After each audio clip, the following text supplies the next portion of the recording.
Assalamualaikum warahmatullahi wabarakatuh.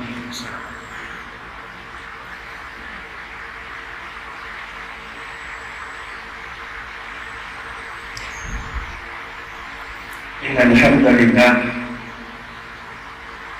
assalatu wassalamu ala rasulillah sayyidina Muhammad bin Abdillah wa alihi wa sahbihi wa man walah, amma ba'd.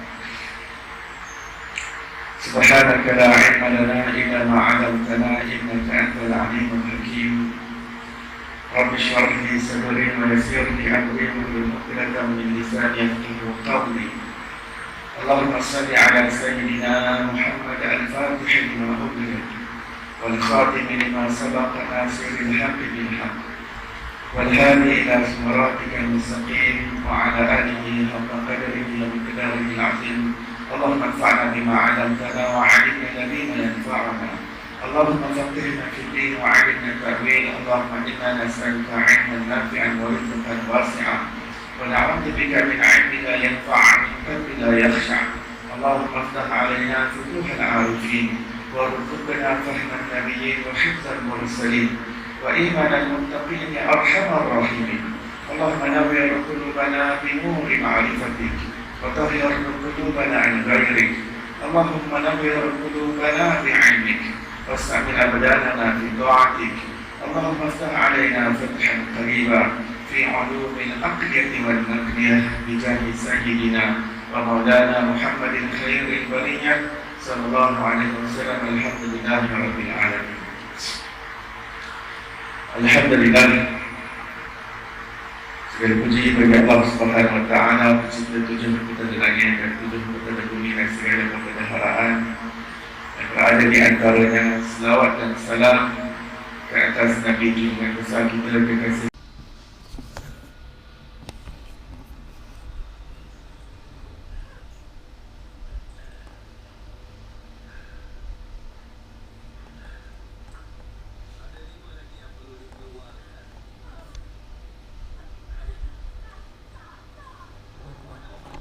Nabi Muhammad sallallahu alaihi wasallam, ke atas ahli keluarga baginda, ke atas para sahabatnya, ke atas mereka yang mengikuti jalan mereka yang terdahulu dengan cara yang terbaik sehingga hari kiamat.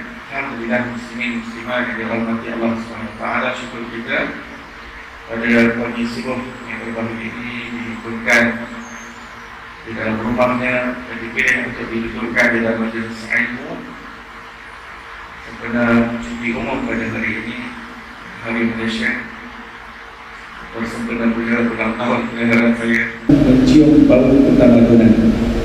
Di dunia luar pada ketika itu sudah mencapai ketamadunan masing-masing, contohnya Rom dan juga Parsi, India dan juga China, Yunani, tamadun di Afrika, di kawasan Habasyah, Raja Najasyi, di kawasan Mesir sudah pun dengan ketamadunan, juga di kawasan Mesopotamia. Tapi dunia Arab, mereka hanya mencium, menghidu ketamadunan dan peradaban hanya setelah cahaya Rasulullah SAW muncul dan menyatukan mereka. Dan ketika itu dunia di luar terperanjat, satu orang manusia boleh disatukan orang-orang Arab. Dan sejak dahulu tadi mereka mengetahui bahawa orang Arab sentiasa bergaduh, sentiasa berperang antara satu sama lain kerana alasan yang remeh-temeh. Mereka hidup secara barbarik, mereka bergaduh berketurunan-keturunan. Tapi dengan seorang lelaki Nabi Muhammad SAW dapat menggabungkan seluruh dunia Arab di bawah satu pemikiran, di bawah satu agama. Lalu terbentuknya Madinah Al-Munawwarah adalah kali pertama ketamadunan terzahir di dunia Arab. Lalu ia merebak ke Andalus. Dunia Eropah terkejut bahawa ini adalah kali pertama mereka melihat ketamadunan besarlah dan mekar dengan begitu hebat. Dan ketika itu adalah zaman The Dark Age. Dunia Eropah juga tidak melihat ketamadunan yang begitu tinggi. Walaupun mereka ada ketamadunan, tapi mereka begitu terkejut dengan melihat apa perkembangan yang berlaku di Andalus. Sehingga orang-orang Eropah pada ketika itu apabila ingin menghantar anak-anak bangsawan mereka untuk melanjutkan pengajian tinggi, mereka akan hantar ke University Cordova, Sevilla, Toledo, Granada. Jadi di tempat-tempat ini cendekiawan-cendekiawan Islam sedang mekar dengan ilmu-ilmu mereka, ilmu fizik, ilmu botani, ilmu architecture, ilmu engineering, ilmu matematik, sebut apa sahaja ilmu. Oleh itu sebab ada cahaya daripada Rasulullah SAW.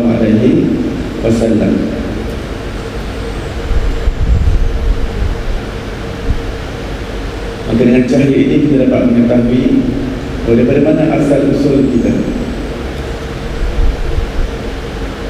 Kita berasal sebelum datang ke alam dunia daripada alam yang tinggi, alam yang bernama alam roh. Penciptaan roh ini adalah bersifat baqa' aridi. Baqa' aridi, iaitu yang kekal, yang ada permulaan namun kekal selama-lamanya dengan izin Allah Subhanahu wa ta'ala. Berbeza dengan Allah yang baqa' hakiki. Allah baqa' yang hakiki, iaitu tidak ada permulaan dan tidak ada perakhiran. Itu zat Allah Subhanahu wa ta'ala. Penciptaan yang bernama roh, ianya ada permulaan namun dia akan kekal selama-lamanya, hidup secara abadi dengan izin dan kehendak Allah Subhanahu wa ta'ala. Maka juga dipanggil sebagai baqa', tetapi bukan baqa' yang hakiki, baqa' aridi, iaitu baqa' yang masih bersandar kepada Allah untuk terus mewujudkan roh tersebut. Roh tersebut tidak musnah, roh kita semua tidak binasa, walaupun dunia ini akan dikiamatkan oleh Allah Subhanahu wa ta'ala. Roh kita diciptakan daripada cahaya, tapi bukan daripada cahaya yang kita faham di dunia ini. Cahaya lampu, cahaya spotlight, cahaya laser, cahaya matahari, cahaya bulan. Cahaya yang kita tidak ketahui hakikat. Hakikat roh tidak ada siapa yang ketahui kecuali Allah Subhanahu wa ta'ala. Hanya saja penciptaan roh ianya berbeza dengan penciptaan selain daripada roh. Allah SWT mengatakan untuk penciptaan langit dan bumi, Allah mengatakan aku ciptakan, aku jadikan langit dan bumi. Tetapi untuk roh, Allah SWT mengatakan aku tiupkan. Dan tiupan di sini juga bukan seperti mana yang kita faham seperti ia hanya bahasa kiasan yang Allah SWT ingin memfahamkan akal manusia. Tapi hakikat tiupan roh daripada Allah Subhanahu wa ta'ala adalah tidak dapat difahami oleh akal manusia. Ia hanya untuk memberitahu kepada insan bahawa roh itu adalah berbeza dengan alam yang lain. Ini berbeza dengan kejadian Allah Subhanahu wa ta'ala yang lain. Roh mempunyai kedudukan yang tinggi di sisi Allah Subhanahu wa ta'ala. Dan pada alam itu, alam roh, setiap daripada roh kita telah mengenal Allah Subhanahu wa ta'ala. Roh kita bahkan tenggelam dalam percintaan dengan Allah Subhanahu wa ta'ala. Roh kita berdialog dengan Allah. Roh kita menyaksikan Allah Subhanahu wa ta'ala. Allah Ta'ala merakamkannya dalam Al-Quran, alastu bi rabbikum, bukankah aku Tuhanmu. Allah bercakap dengan kita, dengan roh. Yang keadaan kita melihat Allah, keadaan kita menyaksi dan mengenal Allah Subhanahu wa ta'ala. Bukankah aku Tuhanmu, tanya Allah. Dan setiap daripada roh kita, roh saya, tuan-tuan dan puan-puan, kita semua menjawab bala syahidina. Bahkan kami saksikan. Apa yang dimaksudkan yang saksikan? Kerana ya Allah, kami saksikan Engkau ya Allah. Yakni, ya Allah, aku melihat Engkau dan aku mengenal Engkau, dan aku mengakui bahawa Engkau adalah Tuhan kami, Engkau adalah pencipta kami. Bala syahidina, itu penyaksian. Kerana kita menyaksikan Allah Subhanahu Wa Taala tanpa perantaraan, maka kita berasal daripada suatu pengalaman yang sangat hebat. Bahawa kita telah mempunyai pengalaman berjumpa dengan Allah untuk sekian masa yang hanya diketahui oleh Allah SWT berapa lama kita hidup di alam roh. Kita tak tahu berapa juta tahun kita hidup dalam keadaan kita tak perlu ke sekolah, kita tak perlu ke ofis, tak perlu risau tentang rezeki, tak perlu ke college dan ke university. Kita tak perlu makan dan minum, tak perlu rehat. Kita tak risau tentang penyakit yang dihidapi, kerana tidak ada penyakit, tidak ada tidur, tidak ada rehat, tidak ada mengantuk. Kita hanya sibuk berzikir kepada Allah Subhanahu Wa Taala. Roh kita tak sibuk tentang masalah dengan anak dia, masalah dengan isteri, masalah dengan ayah dia, masalah dengan suami, masalah dengan kawan-kawan, masalah dengan rakan sekerja, masalah dengan jiran. Pada ketika itu tidak ada problem tersebut. Bahkan seluruh roh pada ketika itu yang walaupun ketika dilahirkan dunia mereka menjadi orang yang kafir kepada Allah Subhanahu Wa Taala, tetapi ketika di alam roh, setiap daripada roh yang apabila mereka datang ke dunia menjadi kafir, ketika di alam roh setiap daripada mereka mengenal Allah Subhanahu Wa Taala dan mengakui bala syahidah, mereka akan disaksikan. Dan ketika di alam roh tidak ada roh beriman, roh orang kafir yang menjadi beriman dan kafir apabila diuji oleh Allah SWT di dunia ini, berlaku di alam dunia. Tapi di alam roh, setiap roh manusia bercinta dengan Allah, beriman dengan Allah, mengenal dan menyaksikan Allah Subhanahu Wa Taala. Dan setiap daripada kita ditanya oleh Allah Subhanahu Wa Taala dan ditawarkan dengan tawaran untuk meningkat kedudukan di sisi Allah Subhanahu Wa Taala. Kerana ketika di alam roh, roh menyaksikan Allah Subhanahu Wa Taala dalam keadaan yang masih belum terbuka sepenuhnya untuk melihat Allah. Dan Allah mengganjarkan penglihatan kepada Allah yang lebih sempurna, yang Allah janjikan dengan nama syurga. Di dalam syurga Allah akan menyaksikan dan melihat Allah Subhanahu Wa Taala. Tetapi untuk menggapai ke sana, dia perlu menerima tawaran dalam bentuk amanah dan disempurnakan amanah tersebut. Dan amanah itu sebagai suatu ujian. Sesiapa yang melepasi ujian tersebut, maka dia mendapat lebih daripada apa yang didapat ketika alam roh ini. Yang setiap daripada roh kita pada ketika itu sudah pun merasa nikmat, memandang dan menyaksikan Allah Subhanahu Wa Taala, tapi masih belum terbuka sepenuhnya.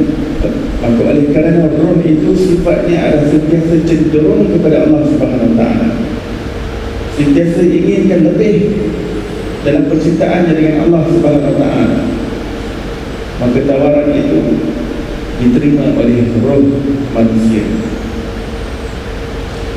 Yang mana tawaran tersebut juga Allah Ta'ala tawarkan kepada kejadian yang lain, tetapi mereka menolak kerana mereka mengetahui bahawa mereka tidak sanggup untuk menanggung.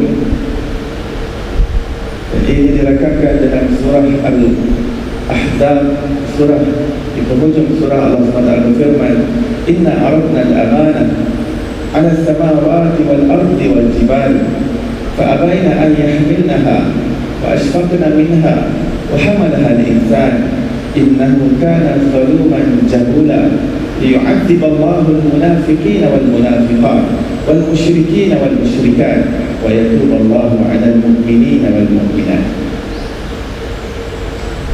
Dahulunya kami menawarkan kepada makhluk-makhlukku, kata Allah. Aku tawarkan kepada langit, kepada bumi, kepada lautan, kepada daratan, kepada hutan, bukit bukau.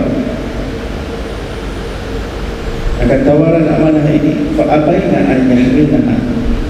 Mereka mengetahui bahawa mereka tidak sanggup untuk memikulnya, menanggungnya, maka mereka enggan untuk menerimanya.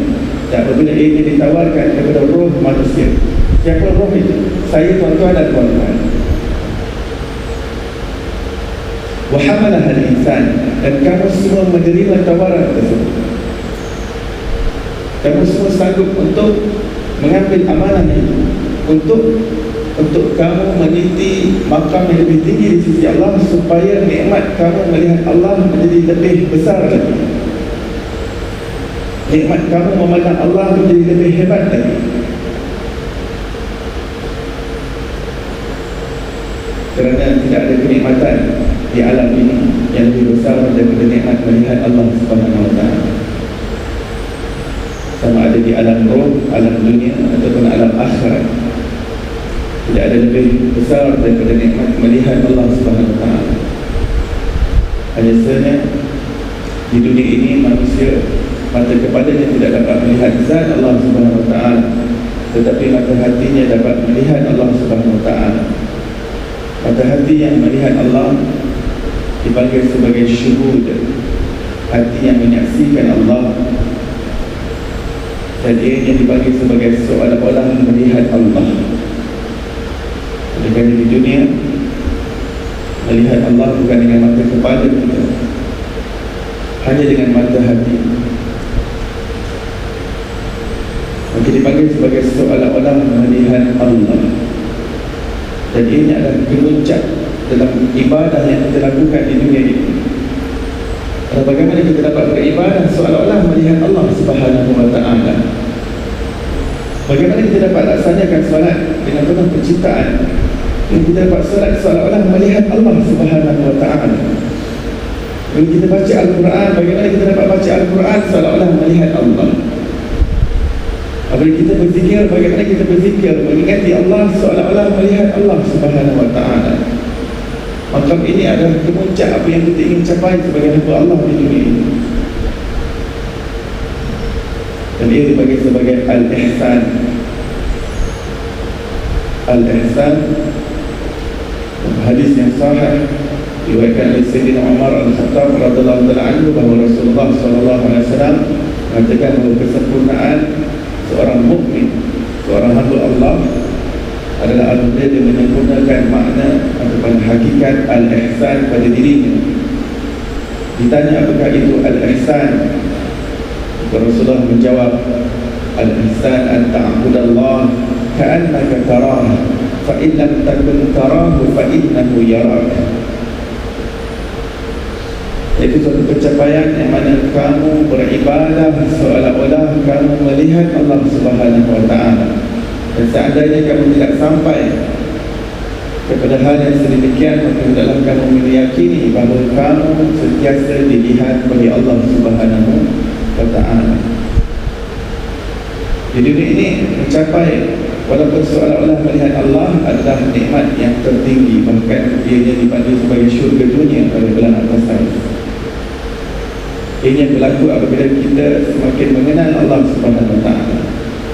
Bila kita menelusuri kehidupan kita, setiap hari kita ingin pertambahan dalam makrifat kita kepada Allah.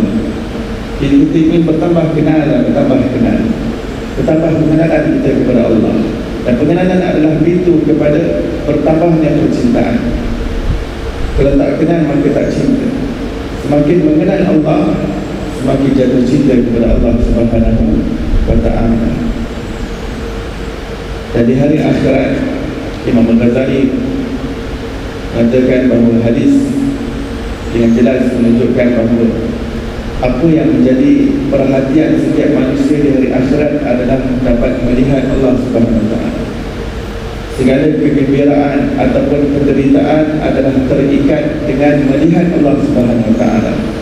Yang mana nikmat yang paling hebat dan paling tinggi di syurga Allah Subhanahu wa ta'ala bukan nikmat mahdikai, bukan nikmat bidadari, bukan nikmat kelazatan makan minum buah-buahan dan air minuman yang sedap di dalam syurga. Tapi kemuncak nikmat di dalam syurga yang melangkaui itu semua adalah nikmat melihat Allah Subhanahu wa ta'ala. Yang mana setiap penghuni syurga sentiasa look forward, untuk mereka berjumpa dengan Allah dan melihat Allah Subhanahu wa ta'ala. Nikmat melihat Allah hanya berlaku di dalam syurga. Hatta ketika di padang mahsyar, manusia dihisab, manusia akan berhadapan dengan Allah tanpa perantaraan, tanpa Jibril, tanpa malaikat, tanpa orang tengah. Manusia akan berdialog dengan Allah, akan dihitung satu persatu, individu per individu. Tapi pada ketika itu manusia masih belum melihat Allah Subhanahu wa ta'ala. Manusia hanya dapat melihat Allah puncak itu hanya di dalam syurga Allah Subhanahu wa ta'ala. Dan kadar nikmat melihat Allah di dalam syurga adalah bergantung kepada kadar makrifat, iman, tauhid dan amal seseorang manusia ketika di dunia. Kadar pembukaan yang Allah Subhanahu wa ta'ala singkapkan kepada manusia di dalam syurga untuk melihat Allah adalah pada kadar apa yang kita usahakan di dunia ini, zahir dan batin. Lalu Imam Ghazali mengatakan itu adalah puncak perasaan yang dimiliki, yang tidak ada perasaan kegembiraan, keseronokan dan kegirangan yang lain di dalam syurga yang dapat melebihi kegembiraan tatkala manusia tersikap dapat menyaksikan Allah Subhanahu wa ta'ala. Sudah tentu menyaksikan Allah di dalam syurga bukan bermakna Allah berada dalam syurga. Wujud Allah tidak berhajat kepada tempat, tidak perlu kepada tempat. Ketika Nabi Ibrahim dan Nabi Musa alaihissalam berbicara dengan Allah Subhanahu wa ta'ala di gunung Tur, bukan bermakna Allah berada di gunung Tur. Kalau tidak bertempat. Ketika Isra dan Mi'raj, Nabi Muhammad sallallahu alaihi wasallam berbicara dengan Allah Subhanahu wa ta'ala di atas Sidratul Muntaha. Ini bukan bermakna Allah bertempat di atas Sidratul Muntaha. Zat Allah bukan jenis berpindah randah, bukan jenis berubah sekejap di gunung Tur, sekejap di atas Sidratul Muntaha, sekejap di dalam syurga. Tidak. Wujud Allah dan melampaui apa yang kita dapat faham dengan akal, kerana Allah wujudnya tidak berhajat kepada ruang, tempat dan masa, tidak berhajat kepada penjuru arah dan dimensi, tidak berhajat kepada ukuran dan juga jarak, tidak berhajat kepada sentimeter, meter, kilometer. Tidak berhajat kepada saiz, kerana Allah bukan jenis yang bersaiz, bukan jenis yang berjirim dan juga berjisik. Allah maha meliputi segala-galanya dengan pengliputan yang tidak dapat difahami dengan akal manusia. Maka apa yang berlaku di dalam syurga adalah apa yang Allah Ta'ala singkapkan pada kita, pada penglihatan kita, sehingga dapat melihat Allah Subhanahu wa ta'ala dengan kadar penglihatan yang ditentukan oleh Allah Subhanahu wa ta'ala. Yang pada setiap kali perjumpaan dengan Allah, keterbukaannya lebih besar berbanding penglihatan yang sebelumnya. Kerana sifat dan ciri syurga itu adalah walilladzina ahsanul husna wa ziyadah. Ciri syurga itu adalah setiap nikmat di dalamnya sentiasa bertambah. Sejak daripada detik pertama manusia masuk ke dalam syurga, perasaan, feeling, kenikmatan pada detik kedua bertambah daripada detik kedua. Lalu pada detik ketiga Allah isi dengan kegembiraan yang lebih besar daripada detik kedua ketika berada dalam syurga. Tidak ada sesuatu yang bersifat stagnan. Setiap makanan segalanya bertambah pada setiap suapan, minuman pada setiap tegukan bertambah nikmat, dan ianya berlaku secara infinity. Begitu juga dengan nikmat memiliki rupa paras yang tampan, yang kacak, yang cantik, yang comel. Juga tidak ada seseorang memiliki rupa yang sama. Setiap waktu wajahnya semakin tampan dalam keadaan mereka tetap mengenal antara satu sama lain.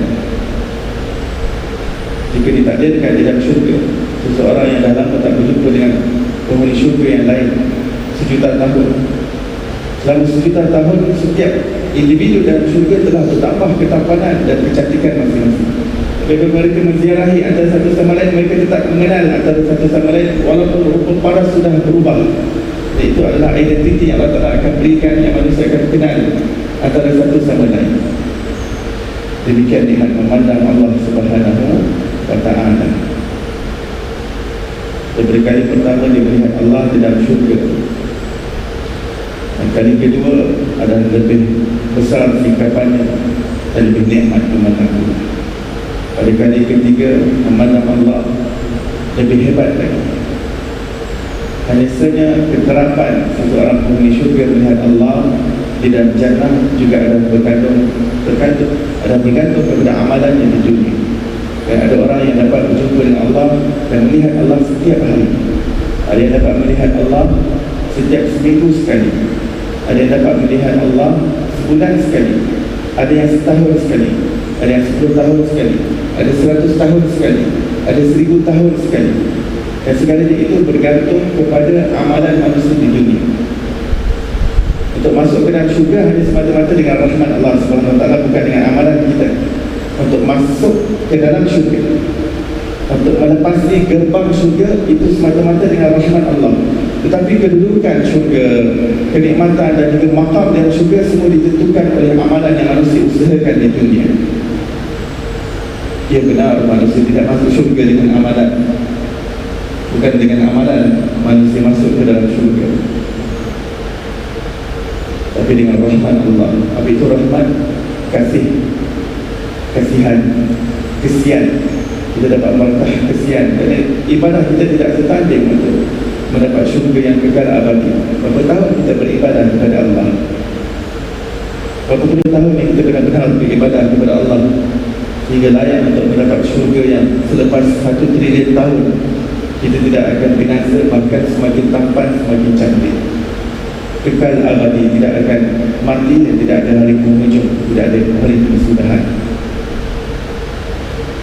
Maka segalanya itu tertentu dengan rahmat Allah Subhanahu wa Ta'ala. Tetapi syurga itu bertingkat-tingkat. Tingkatan syurga itu ditentukan oleh amalan manusia. Apa yang manusia kerjakan di dunia. Bagaimana seseorang boleh berfikir bahawa rugi buat amalan kalau masuk syurga dengan rahmat Allah? Kenapa perlu lagi beramal? Kenapa perlu bermujahadah untuk melakukan ketaatan amal soleh? Kalau Allah dah tentukan masuk syurga, tetap masuk syurga kan? Apa nak beramal? Ini orang salah faham. Dan silap faham ini menyebabkan seluruh syariat Allah yang di dalamnya perintah untuk beramal sehingga gugur serta merta. Sebab silap faham terhadap hadis yang mengatakan masuk syurga dengan rahmat Allah, bukan dengan amalan. Ya, dengan rahmat itu jika kita dapat melintas titian sirat dan dibenarkan untuk melepasi gerbang syurga di situ dengan rahmat Allah.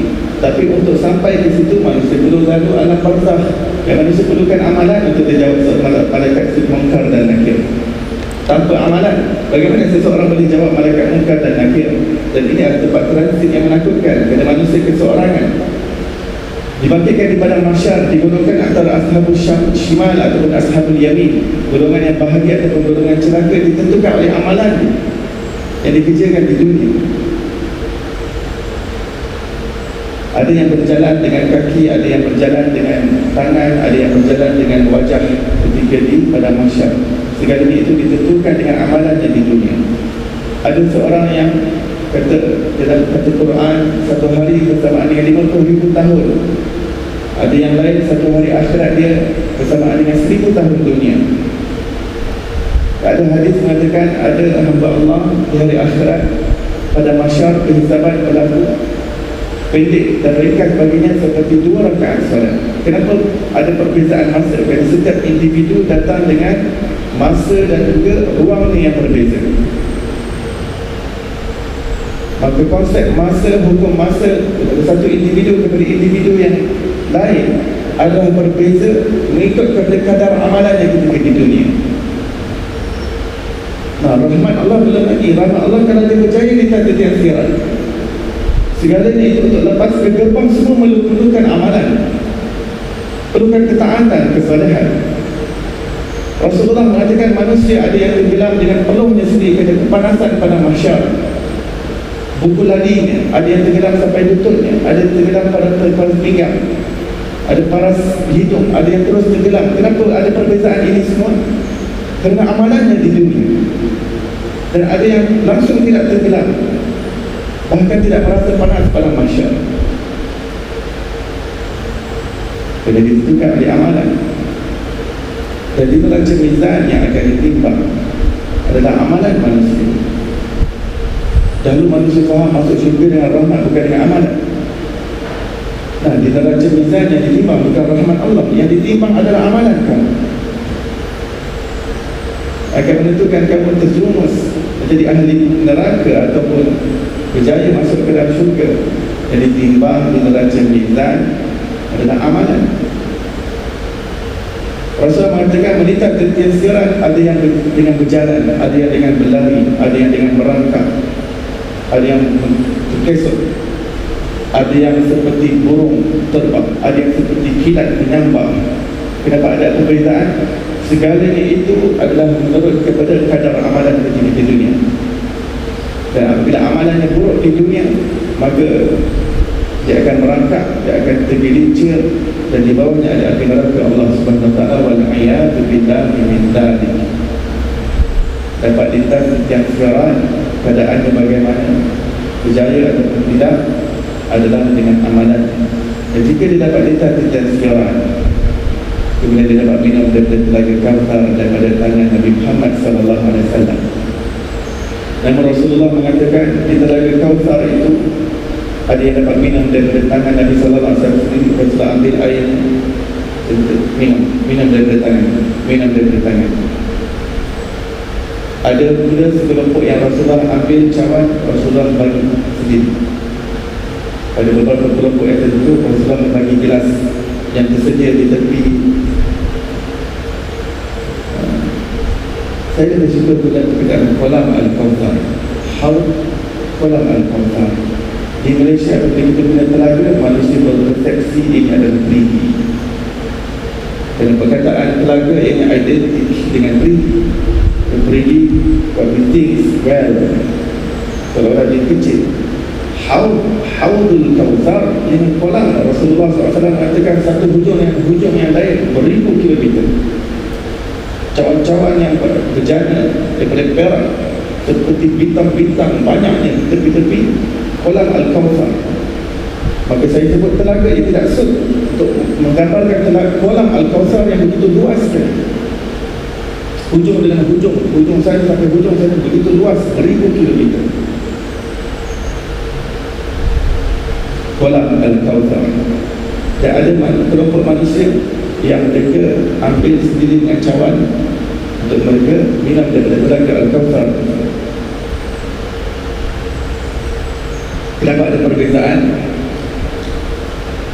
Ada yang mereka ambil sendiri dengan cawan, ada yang daripada cawan yang dipaskan daripada tangan Rasulullah, dan ada yang mendapat daripada tangan Mubarak Nabi SAW sendiri. Ini daripada tangan. Perbezaan ini adalah kerana kadar amalan ketika di dunia.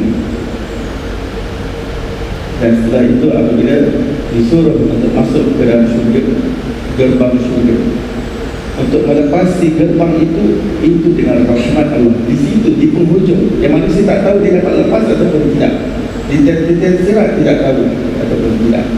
Kesudahan hidup di dunia ini, adakah dia dapat husnul khatimah ataupun su'ul khatimah?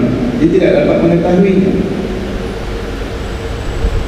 Di mana Rasulullah mengatakan, kalau kamu hidup dalam cara yang beramal baik, maka insya-Allah matimu itu juga dalam keadaan yang baik. Kama ta'ishun tamutun wa kama tamutun tub'atun. Seperti mana kebiasaan rutin kamu dalam hidup kamu, maka tagliban kebiasaannya kamu juga akan mati dalam keadaan yang sedemikian.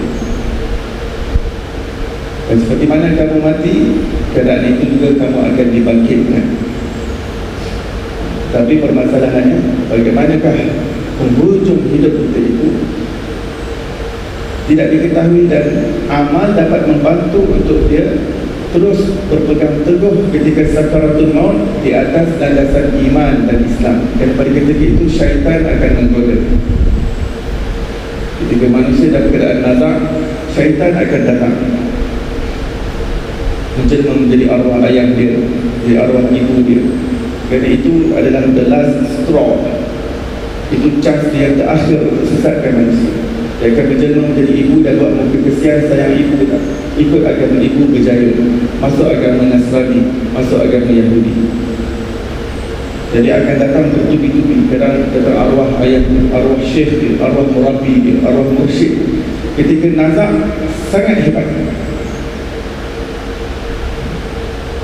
Ketika itu jika seseorang tidak persiapkan dengan amal, dan dengan amalan itu mengukuhkan keimanan dalam jiwa dia, maka pada ketika itu dia boleh goyang dan dia terberesik.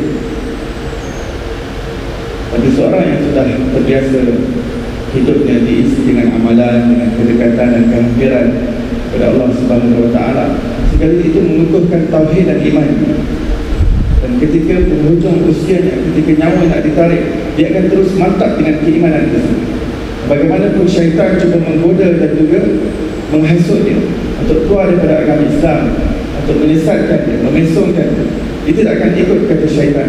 Dia dah siap untuk hari nyawa dia akan ditarik oleh malaikat maut. Dia dah siap sebelum itu lagi dengan amalan.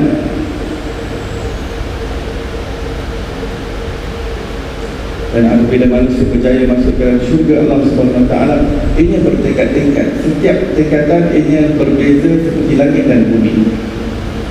Satu tingkatan bawah dengan satu tingkat atasnya seperti langit dan bumi. Tingkatan yang berikutnya seperti langit dan bumi.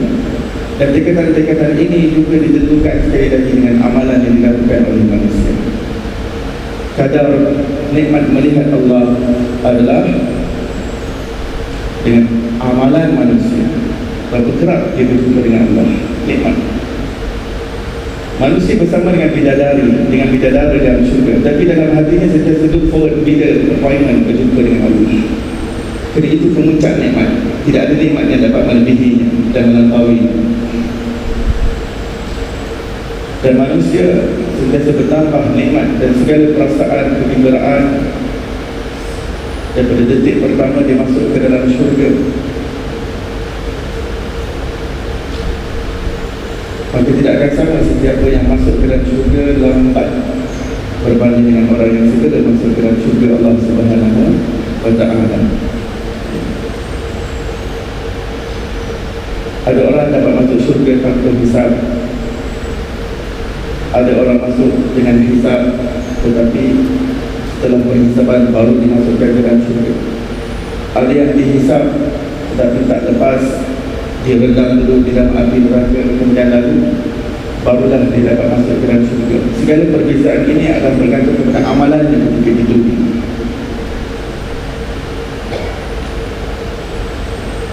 Dan apabila seseorang itu berjaya masuk ke dalam syurga, jika ada dua orang yang beramal soleh, sama amal, dua orang, kadar sembahyang dia sama, kadar ibadah dia sama, semua sama.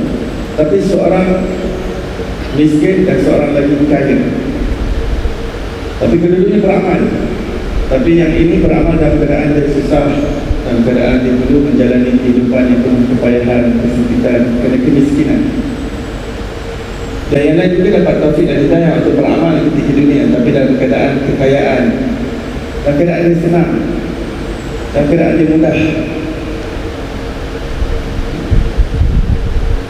Maka antara kedua ini, kedua-duanya akan masuk syurga insya-Allah. Kedua-duanya masuk syurga kerana iman dan amal soleh mereka. Maka sungguh pun amal soleh mereka sama, tetapi orang miskin kerana kesempitan dan kepayahan yang dilalui ujian di dunia ini menyebabkan dia masuk ke dalam syurga 500 tahun lebih awal daripada orang kaya. Rasulullah SAW mengatakan, al-masakin yadkhuluna al-jannah qabla al-aghniya bi 500 sanah atau kama qala. Orang-orang miskin, fakir miskin daripada kalangan umatku akan masuk ke dalam syurga 500 tahun lebih awal daripada kalangan orang-orang kaya. Betapa adilnya Allah Subhanahu Wa Taala. Betapa adil. Seseorang boleh berfikir dalam kalau sudah memang tempatnya di dalam syurga sebagai kediaman, tak kisahlah masuk awal ataupun akhir, masuk segera ataupun lambat. Tapi seseorang yang memahami, yang kefahaman yang halus berkenaan dengan nikmat syurga tersebut, dia tidak berpaling.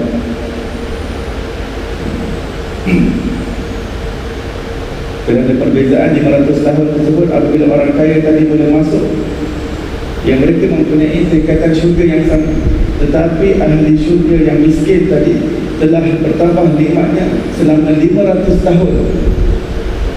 Dan apabila dia masuk lambat dan baru bermula daripada detik yang pertama, daripada setiap itu, apabila bertambah nikmat orang yang kaya tadi, yang miskin tadi juga bertambah nikmat. Dan secara infinity, mereka yang masuk lambat dengan amal saleh yang sama, dia akan dapat compete orang yang masuk syurga lebih awal.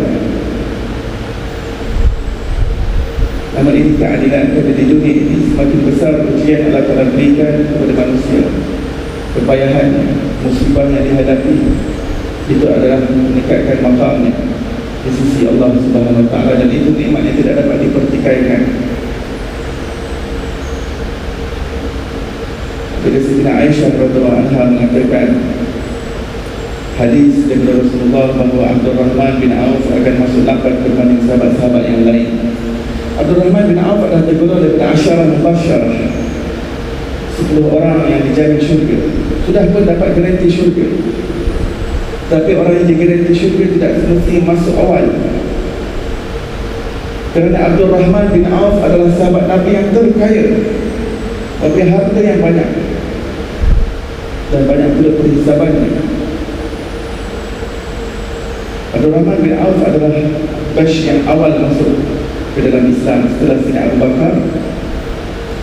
Sayyidina Abu Bakar bawa 5 orang yang lain untuk masuk Islam, dan antaranya Abdul Rahman bin Auf, Utsman bin Affan dan lain-lain.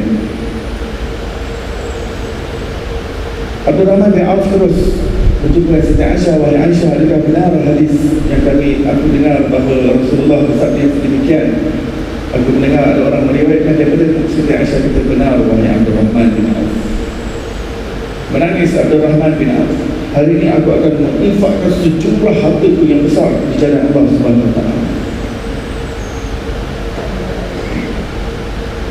Ya, aku tidak ada harta, jumlah besar harta itu diinfakkan di jalan Allah Subhanahu Wa Ta'ala, tetapi takdir Allah Subhanahu Wa Ta'ala, semakin diinfak semakin banyak harta Abdul Rahman bin Auf. Semakin diinfak semakin berganda. Maka itu adalah takdir Allah Subhanahu Wa Ta'ala. Seseorang yang Allah Ta'ala takdirkan menjadi kaya, sebanyak mana pun dia menginfakkan hartanya, kalau Allah telah mentakdirkan dia menjadi kaya, itu adalah ketetapan Allah Subhanahu Wa Ta'ala. Kalau Allah takdirkan dia untuk hidup selesa dan mewah, itu adalah ketetapan Allah. Tapi orang yang hidup dalam keadaan miskin dan sederhana, jangan iri hati kepada orang kaya, kerana Allah Ta'ala siapkan sesuatu yang hebat dan istimewa untuk orang-orang miskin yang di akhirat kelak. Rasul mengatakan batch yang akan masuk bersama dengan aku dalam syurga adalah batch orang-orang miskin bersama dengan aku. Golongan miskin akan masuk bersama batch dengan aku nanti di dalam di akhirat kelak. Mereka adalah golongan yang pertama. Dan hadis yang lain kata daripada 9 Nabi-Nabi, Nabi Sulaiman adalah Nabi yang terakhir masuk ke dalam syurga. Kekayaan, ya, orang yang beramal soleh tetap akan masuk syurga, tetapi Allah Maha Adil. Allah Maha Adil. Apabila di dunia ini Allah jadikan dia dewan exam, dan setiap daripada apa yang dilalui dan dihadapi manusia diganjari oleh Allah, dan tidak disia-siakan apa yang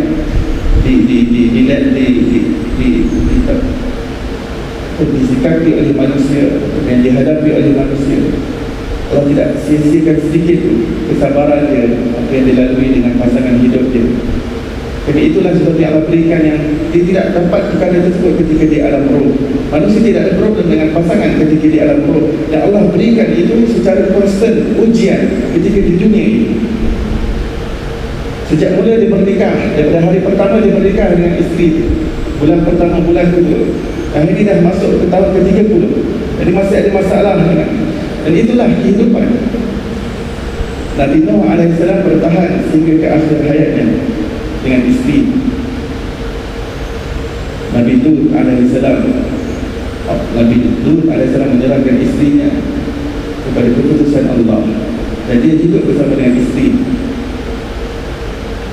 dan dijadikan kesabaran terhadap isterinya sebagai peningkatan maqam di sisi Allah Subhanahu Wa Taala. Asia menggunakan suaminya untuk memiliki makam yang tinggi di sisi Allah Subhanahu Wa Taala, makam yang sangat tinggi. Asia binti Muzahir. Siapakah suami Asia? Sehingga dia dapat makam yang begitu tinggi. Suaminya ada Fir'aun laknatullahi alaihi. Asia mencapai makam yang tinggi. Suami ini bukan seorang nabi, bukan seorang wali, bukan seorang syekh ataupun tuan guru, ustaz, ustazah. Suami adalah orang yang dilaknat oleh Allah Subhanahu Wa Taala, yang mengaku dirinya Tuhan. Tapi Asia dapat menggunakan kesabaran selama mana hidup yang begitu singkat di dunia ini untuk menggunakan ujian-ujian tersebut meniti makam yang tinggi di sisi Allah Subhanahu Wa Taala. Rasulullah SAW didatangi oleh malaikat menawarkan kepadanya, wahai Muhammad, kami adalah penjaga gunung dan kami boleh menukarkan gunung-gunung ini menjadi emas dan kamu boleh menggunakannya. Rasul mengatakan, aku lebih suka hidup sederhana. Satu hari aku dapat makan, satu hari aku dapat lapar. Supaya aku dapat bersyukur dan aku dapat bersabar kepada Allah Subhanahu Wa Taala. Dan itu adalah pilihan Nabi Muhammad SAW. Apa yang ingin disampaikan bukan bermakna apabila kita seorang yang kaya kita kena menjadi miskin dan sebagainya, tapi bagaimana cinta dunia dicabut daripada hati. Dan orang miskin bukan bermakna dia kena tunggu jadi kaya baru dia nak beramal saleh. Tidak. Dalam kemiskinan manusia dapat beramal saleh, dan di dalam kekayaan manusia dapat beramal saleh, dan diserahkan dia kepada takdir Allah Subhanahu Wa Taala. Pemilik bank Al-Rajhi, seorang yang sangat jutawan, dan dia telah meletakkan seluruh harta dan properti dia bukan di atas nama dia. Dia mengatakan, saya tidak ingin kembali kepada Allah Subhanahu Wa Taala dalam keadaan saya perlu banyak dihisab oleh Allah. Maka semuanya sudah dibahagi-bahagikan, siapa warisnya sudah dibahagi, mana yang perlu diinfak, mana yang perlu diwakaf. Pengasas dan pemilik bank Al-Rajhi, bagaimana dia memilih perkara itu, dan dia sendiri tidak hidup di dalam pondok, dia juga hidup dalam matikai. Tetapi dia ingin mati dalam keadaan tidak ada hitam putih pun di atas namanya, kereta, rumahnya, tanah. Kerana itu dapat melapatkan dia di hari akhirat. Demikian perjalanan seorang manusia bermula di alam roh, kemudian kita berpindah untuk diuji di alam dunia ini, lalu daripada alam dunia ini akan berpindah ke alam akhirat sebagai akibat dan keputusan kepada ujian dan exam yang kita hadapi di dunia ini. Dan Allah adalah ahkamul hakimin, yang akan memutuskan dengan seadil-adilnya, dan segalanya akan diadili dengan kebijaksanaan Allah Subhanahu Wa Taala. Dan juga di sana ada rahmat Allah, di sana ada syafaat Rasulullah SAW. Manusia tidak berputus asa, manusia terus menjalani kehidupan yang terus bertaubat kepada Allah. Badiru bil amal, bersegeralah untuk beramal, segeralah untuk bertaubat kepada Allah Subhanahu Wa Taala. Dan mudah-mudahan sedikit perkongsian ini daripada mana ke mana, jawapan yang tuntas. Kita semua datang daripada Allah Subhanahu Wa Taala. Kita datang daripada alam penciptaan dengan Allah, dan kita ingin kembali ke alam penciptaan dengan Allah. Maka mari kita lalui kehidupan di dunia ini dengan hati yang penuh tautan, keterkaitan, jalinan hubungan penciptaan dengan Allah Subhanahu Wa Taala yang tidak terpisah, yang tidak terputus sedikit pun. Mudah-mudahan Allah Subhanahu Wa Taala kurniakan kita husnul khatimah dan jauhkan kita daripada su'ul khatimah. Amin ya rabbal alamin. Wassallallahu ala sayyidina Muhammadin ala alihi wasallam. Alhamdulillah rabbil alamin. Kita tangguh majlis kita dengan tasbih istighfar dan surah Al-Asr.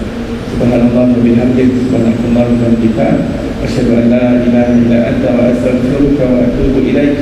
Bismillahirrahmanirrahim. Wal 'asr innal insana lafi khusr illa alladziina aamanu wa 'amilus shalihaat wa tawassaw bil haqqi wa tawassaw bis sabr. Assalamualaikum warahmatullahi wabarakatuh. Waalaikumsalam warahmatullahi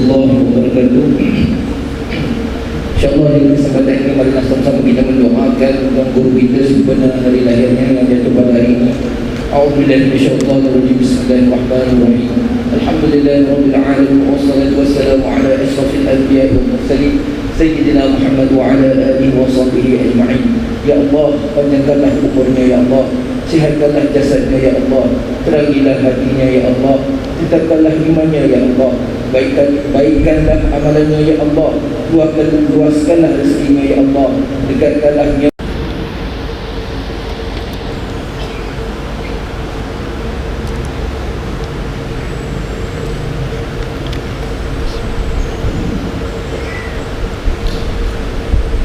Assalamualaikum warahmatullahi wabarakatuh.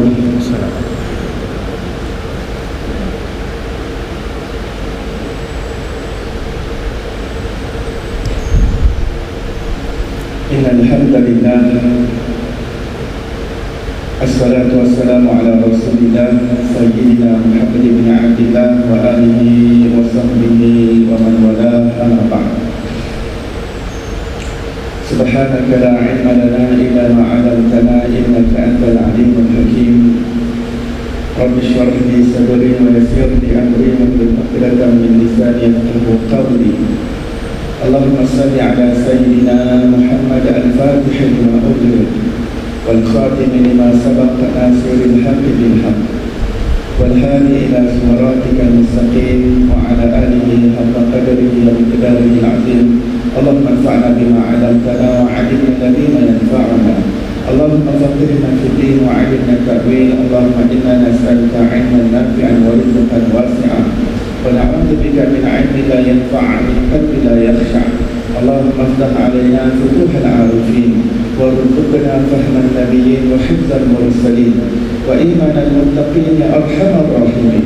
اللهم نور قلوبنا بنور معرفتك وطهر قلوبنا عن غيرك.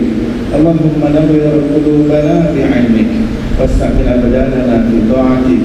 اللهم افتح علينا فتحا قريبا في علوم العقلية والنقلية بجاه سيدنا ومولانا محمد خير البرية صلى الله عليه وسلم. الحمد لله رب العالمين. Alhamdulillah, segala puji bagi Allah Subhanahu Wa Taala, pencipta tujuh kepada langit dan tujuh kepada bumi dan segala kebenaran, yang berada di antaranya selawat dan salam ke atas Nabi junjungan besar kita, kekasih kita Nabi Muhammad sallallahu alaihi wasallam, ke atas ahli keluarga baginda, ke atas para sahabatnya, dan ke atas mereka yang mengikuti jalan mereka yang terdahulu dengan cara yang terbaik sehingga hari kiamat. Alhamdulillah, muslimin muslimat yang dirahmati Allah Subhanahu Wa Taala, syukur kita pada pagi subuh yang berbahagia ini dihimpunkan di dalam rumahnya dan dipilih untuk didudukkan di dalam majlis ilmu sempena cuti umum pada hari ini, hari Malaysia, atau sempena juga ulang tahun kelahiran saya, dihimpun dalam suasana perkongsian ilmu. Mudah-mudahan dengan sedikit masa yang diluangkan Allah menambahkan kita ilmu yang bermanfaat, Allah menambahkan cahaya dalam jiwa kita, cahaya pada akal kita, cahaya pada nafsu kita, dalam menyuruh kehidupan kita menuju Allah Subhanahu Wa Taala. Saya kira ini adalah kali pertama saya hadir di surah Al-Furqan Versi 11. Saya ada beberapa pengajian di tempat lain di Putrajaya yang beliau rutin bulanan, antaranya di Versi 9 surah Al-Husna, juga di Spa surah Putra Al-Amin, juga di kawasan kementerian yang hubung, kementerian pengangkutan dan sebagainya. Ini kali pertama saya di surah Al-Furqan. Terima kasih kepada ahli jabatan kuasa yang terlibat, yang sudi untuk menjemput saya pada pagi ini untuk memberi sedikit perkongsian ilmu, dan tajuk yang diberikan adalah perjalanan manusia dari mana menuju ke mana.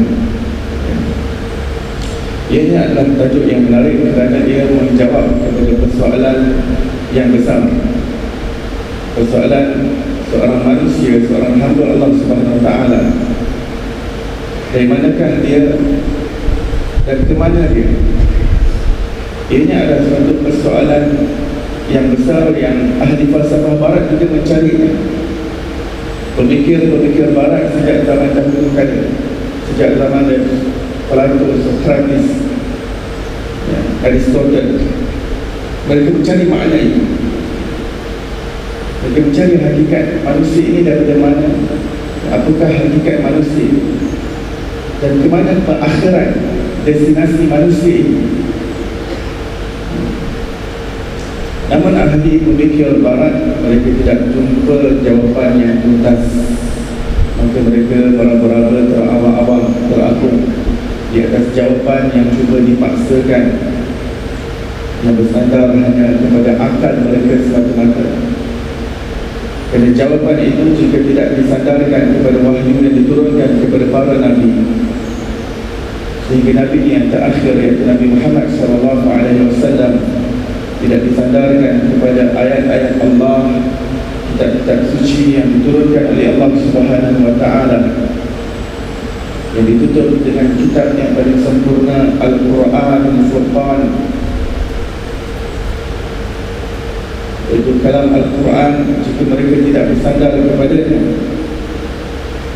maka sehingga kiamat mereka tidak dapat jawapan manusia itu daripada mana dan menuju ke mana.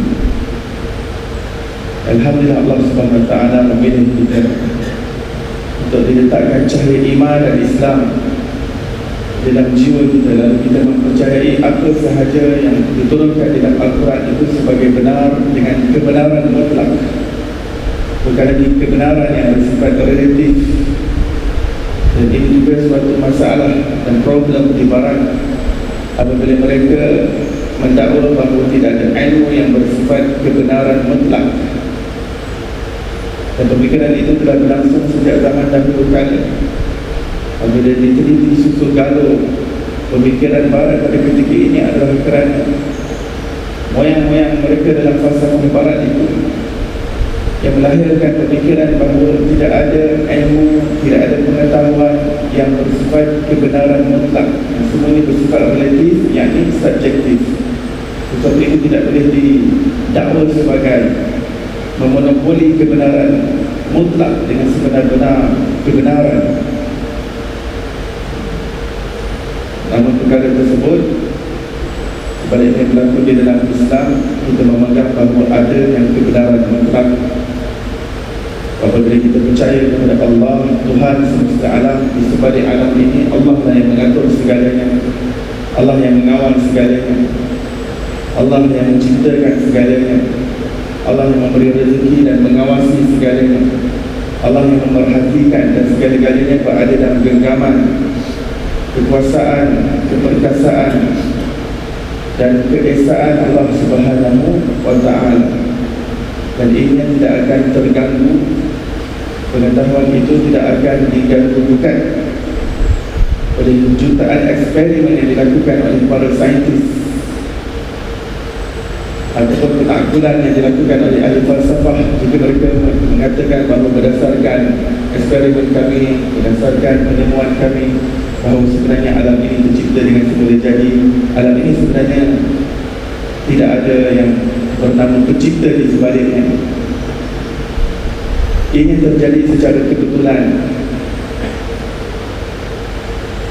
Berjutaan profesor yang datang dengan penemuan dan dapatan yang sedemikian, dia tidak akan mengganggu apa yang telah dipegang oleh orang Islam dan apa yang diberitahu oleh Nabi Muhammad SAW, bahawa wujud Allah Subhanahu Wa Taala adalah wujud yang mutlak, kebenaran yang mutlak. Maka kita tidak lagi merasa ragu dan syak wasangka terhadap wujud Allah Subhanahu Wa Taala. Begitu juga Al-Quran Al-Karim. Apabila kita berpegang bahawa ini adalah kebenaran mutlak, maka sejauh mana pun sarjana-sarjana barat ingin mengatakan bahawa Al-Quran itu ada kesalahan, ini bukan wahyu Tuhan, bahawa ini adalah rekaan dan rekaan perkataan Nabi Muhammad semata-mata, Maka kita menolak yang sedemikian. Jadi kebenaran mutlak Al-Quran itu adalah datang daripada Allah Subhanahu Wa Taala tanpa sedikit pun rasa ragu. Bahkan Nabi Muhammad itu sebagai kebenaran yang mutlak. Kita tidak menolak atau merasa ragu. Pertama berkenaan dengan figur Rasulullah, sosok tubuh Rasulullah yang telah ada dalam lipatan sejarah, yang telah menukar dunia Arab, dan pada ketika itu tidak pernah mencium bau ketamadunan dan peradaban sejak dunia Arab dibanjiri dengan anak cucu cicit Nabi Ismail bin Nabi Ibrahim. Nabi Ibrahim berpindah ke Palestin membawa isterinya Siti Hajar dan Nabi Ismail ke suatu tempat yang gersam, tandus, kering kontang, bukit bukau dan ada batu batan. Yang sebenarnya itu adalah asas yang tapak yang daripada sini akan tersebarnya ketamadunan dan juga masyarakat Arab yang baru. Dan sebelum Nabi Ismail sendiri bukan orang Arab. Dia mengikut tutur galuh ayahnya Nabi Ibrahim AS. Tetapi sakibaki daripada Arab kuno yang pada ketika itu daripada kaum sakibaki daripada kaum Nabi Ad dan kaum Nabi Samud, yang mereka adalah Arab yang asli, Arab yang asal, yang kuno. Tapi kebanyakan mereka telah pun dihancurkan oleh azab kerana pengingkaran mereka kepada Nabi-Nabi mereka. Lalu tinggal sakibaki daripada mereka telah bercampur dengan keturunan Nabi Ismail AS. Dan seluruh Arab itu adalah keturunan daripada Nabi Ismail dan Nabi Ibrahim bin Nabi Ibrahim, dan tidak tertinggal lagi sakibaki daripada Arab yang kuno, Arab yang silam. Sejak daripada Nabi Ibrahim berpindah ke Mekah, orang Arab tidak pernah dihimpun dalam suasana perkongsian ilmu. Mudah-mudahan dengan sedikit masa yang diluangkan Allah menambahkan kita ilmu yang bermanfaat, Allah menambahkan cahaya dalam jiwa kita, cahaya pada akal kita, cahaya pada nafsu kita, dalam menyuruh kehidupan kita menuju Allah Subhanahu Wa Taala. Saya kira ini adalah kali pertama saya hadir di surah Al-Furqan ayat 11. Saya ada beberapa pengajian di tempat lain di Putrajaya yang punya rutin bulanan, kalanya di Kersing 9 surah Al-Husna, juga di Spa surah Putra Al-Amin,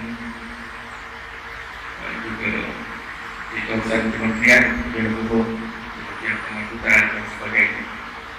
Ini kali pertama saya di surah Al-Furqan. Terima kasih kepada ahli jabatan kuasa yang terlibat, yang sudi untuk menjemput saya pada pagi ini untuk memberi sedikit perkongsian ilmu, dan tajuk yang diberikan adalah perjalanan manusia dari mana menuju ke mana.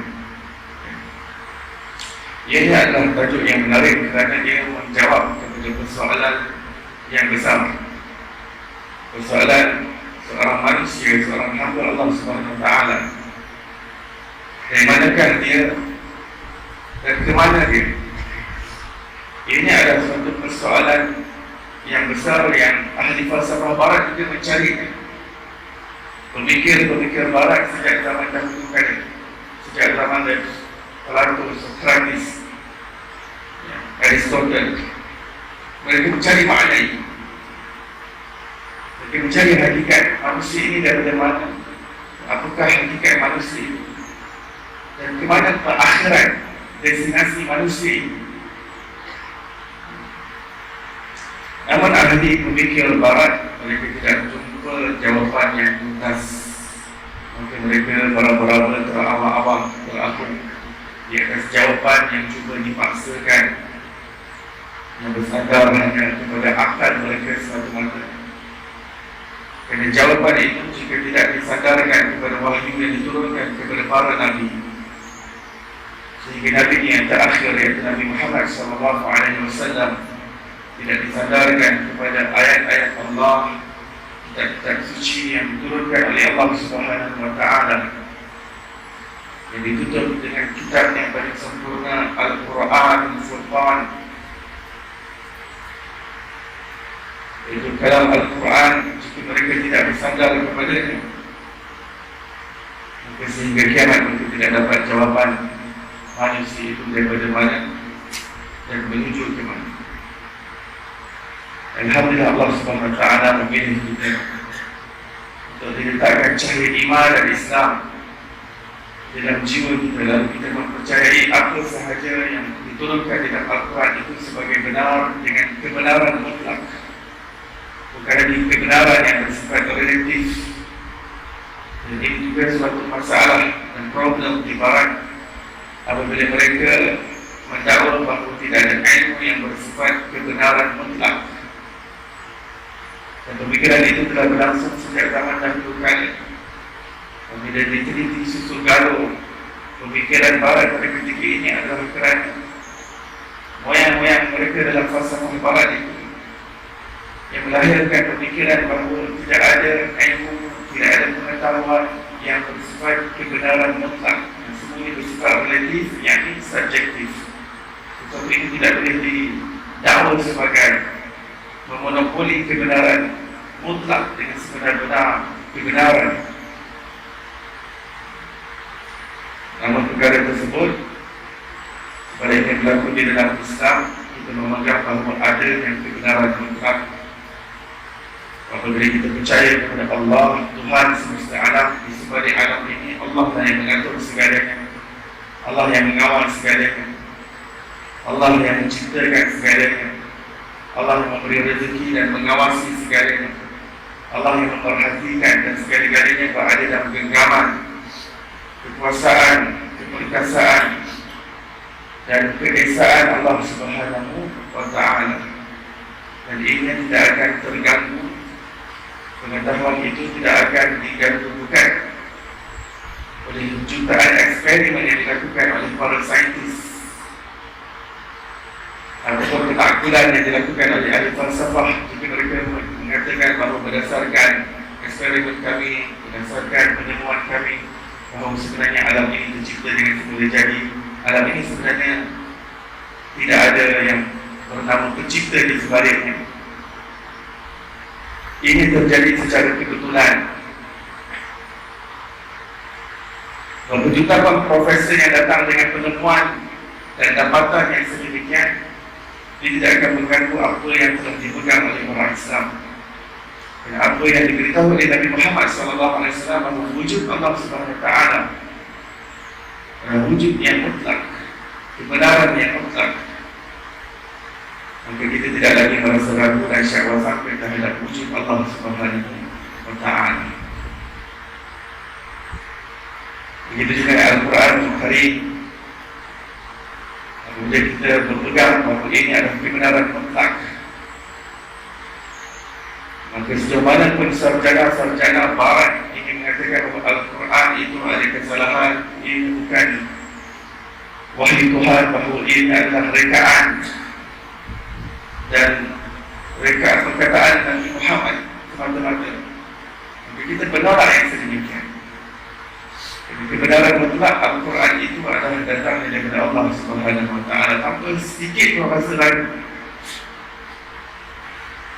Bahkan Nabi Muhammad itu sebagai kebenaran yang mutlak, kita tidak menolak atau merasa ragu. Pertama berkenaan dengan figur Rasulullah, sosok tubuh Rasulullah yang telah ada dalam lipatan sejarah yang telah menukar dunia Arab, dan pada ketika itu tidak pernah mencium bau ketamadunan dan peradaban sejak dunia Arab dibanjiri dengan anak cucu cicit Nabi Ismail dan Nabi Ibrahim. Nabi Ibrahim berpindah ke Palestin membawa isterinya Siti Hajar dan Nabi Ismail ke suatu tempat yang gersam, tandus, kering kontak, bukit bukau dan batu-batuan. Yang sebenarnya itu adalah asas dari tapak yang dari sini akan kesebarnya ketamadunan dan juga masyarakat Arab yang baru. Dan sebelum Nabi Ismail sendiri bukan orang Arab. Dia mengikut tunggal ayahnya Nabi Ibrahim alaihissalam. Tapi sakibaki daripada Arab kuno yang pada ketika itu daripada kaum sakibaki daripada kaum Nabi Ad dan kaum Nabi Samad, yang mereka adalah Arab yang asli, Arab yang asal, yang kuno. Tapi kebanyakan mereka telah dihancurkan oleh azab kerana keingkaran mereka kepada Nabi-Nabi mereka. Lalu tinggal sakibaki daripada mereka telah bercampur dengan keturunan Nabi Ismail alaihissalam. Dan seluruh Arab itu adalah keturunan daripada Nabi Ismail dan Nabi Ibrahim. Nabi Ibrahim dan tidak tertinggal lagi sakibaki daripada Arab yang kuno, Arab yang silam. Sejak daripada Nabi Ibrahim berpindah ke Mekah, orang Arab tidak pernah